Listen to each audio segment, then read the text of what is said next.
এই যে প্রভাত ফেরির মিছিল,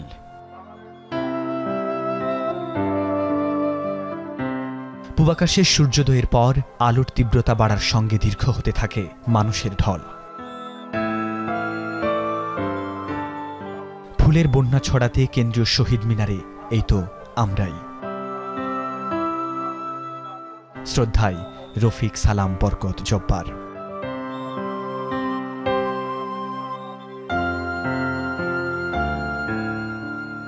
ফুল হাতে বাবা মায়ের হাত ধরে শিশুরা, চোখে মুখে একুশের কৌতূহল আর শ্রদ্ধার চিহ্ন, নরম গালে শহীদ মিনার, এ সবই যেন আভাস দেয় নতুন প্রজন্ম একুশেরই উত্তরসূরি।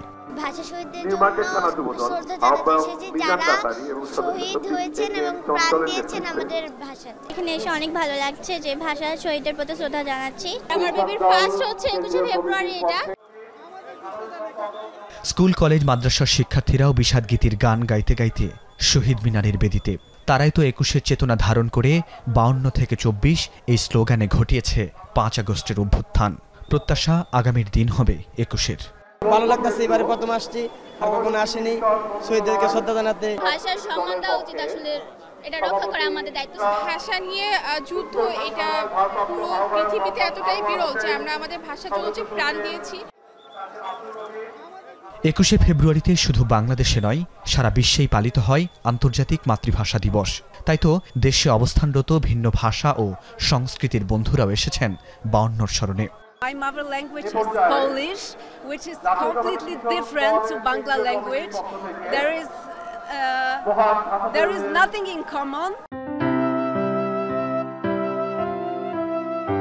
শহীদ মিনারে ফুলের পাপড়ি দিয়ে এই কারুকার্য আবেগের, সুনিপুণ হাতে ফুলের মতোই দেশকে গড়বার প্রত্যয় স্বেচ্ছাসেবকদের।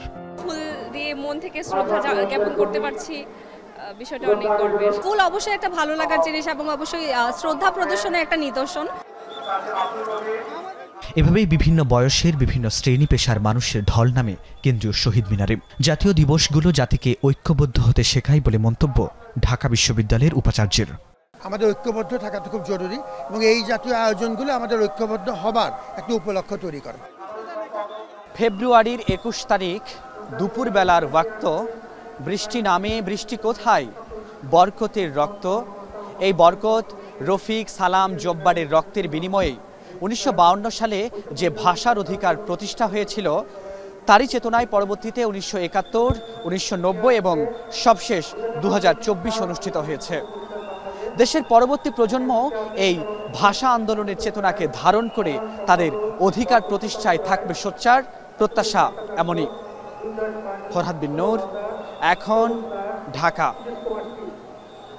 শাইনি চুলে এখন হবে সব হেয়ারস্টাইল। সিল্কোর দ্বিগুণ শাইনি চুল প্রতিদিন।